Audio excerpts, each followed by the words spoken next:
नमस्कार दोस्तों, स्वागत है आप सभी का आपकी अपनी YouTube चैनल में। तो दोस्तों, रेट मुख्य परीक्षा जो आपकी फरवरी में होने वाली है उसके लिए फॉर्म भरे जा रहे हैं। काफ़ी लोगों ने ये फॉर्म भर दिया होगा और कई अभी तक इंतज़ार कर रहे हैं। तो दोस्तों, अंतिम तारीख का इंतज़ार नहीं करें और जल्दी से अपना रेट मुख्य परीक्षा का फॉर्म को भर दीजिए। और दोस्तों, अगर आपके पास भी अलग अलग विषय आपके ग्रेजुएशन में रहे हैं तो आप भी अलग अलग विषय से फॉर्म को अप्लाई कर सकते हैं। तो कौन लोग किस किस विषय का फॉर्म भर सकते हैं इस वीडियो में जानने वाले हैं। तो दोस्तों, सबसे पहले सामाजिक अध्ययन के अध्यापक के लिए कौन कौन अप्लाई कर सकता है।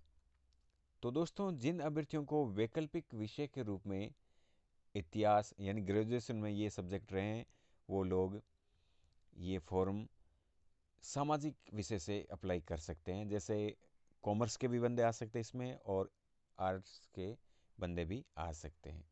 जैसे इतिहास है, भूगोल है, अर्थशास्त्र है, राजनीति विज्ञान है, समाजशास्त्र, लोक प्रशासन, दर्शन शास्त्र, लेखा शास्त्र, आर्थिक एवं वित्तीय प्रबंधन और बैंकिंग एवं व्यावसायिक अर्थशास्त्र में से कम एक विषय के साथ स्नातक या समतुल्य परीक्षा उत्तीर्ण किया हुआ होना चाहिए।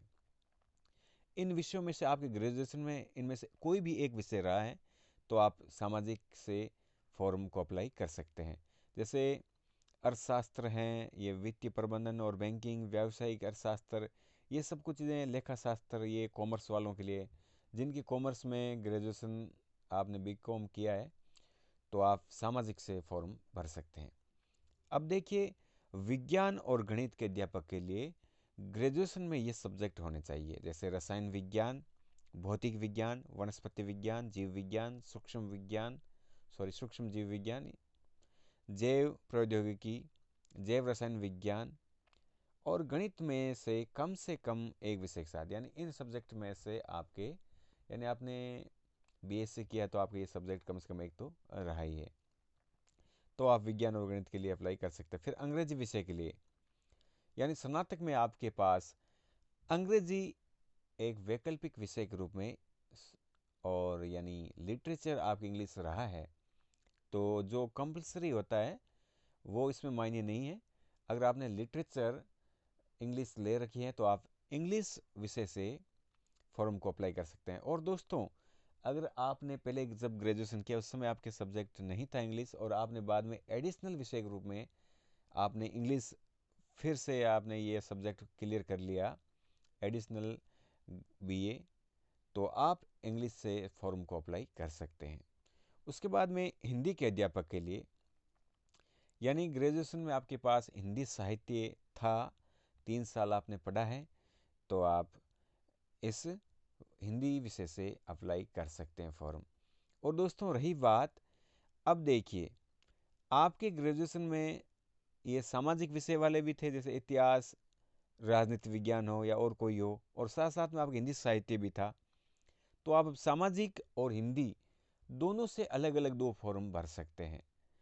तो ये आपको ध्यान रखना है, आपको भरने भी हैं, दोनों ही फॉर्म भरने। चाहे आप सामाजिक से तैयारी कर रहे हो तो भी करिए, या स्पेशल आप देख रहे हो मुझे तो हिंदी से तैयारी करनी है, तो फॉर्म आप दोनों विषय से लगाइए। क्या पता, क्योंकि अंतराल क्या है, सिर्फ हिंदी की व्याकरण वाले जो टॉपिक है वही अलग है और बाकी सब का सब सामाजिक वाला है, वही आपको पढ़ना। तो इस प्रकार से आप इसको पढ़ सकते हैं। और फिर संस्कृत के लिए, यानी आपके ग्रेजुएशन में संस्कृत रहा है सब्जेक्ट, तो आप इससे अप्लाई कर सकते हैं। फिर उर्दू, पंजाबी, सिंधी, ये सब हैं, तो उस समय आपके एक एक ग्रेजुएशन में ये सब्जेक्ट थे, तो आप इस विषय से अप्लाई फॉर्म कर सकते हैं। विशेष तौर से आपके सामाजिक, हिंदी और संस्कृत वालों में अगर आपके एक एक सब्जेक्ट थे आपके ग्रेजुएशन में तो आपको इन सब विषय से फॉर्म को अप्लाई कर देना चाहिए। तो और भी फार्म से संबंधित कोई जानकारी आप लोगों को चाहिए तो कमेंट बॉक्स में कमेंट कीजिए, जितनी हो सकती है हम आप लोगों की सहायता करने की कोशिश करेंगे। ऐसे ही जानकारी आपको चाहिए तो आप चैनल को सब्सक्राइब कर लें और बेल आइकन को दबा दें, ताकि जैसे ही हम कोई वीडियो अपलोड करते हैं आप लोगों को उसी समय मिल जाए। तो आज के वीडियो में बस इतना ही। धन्यवाद।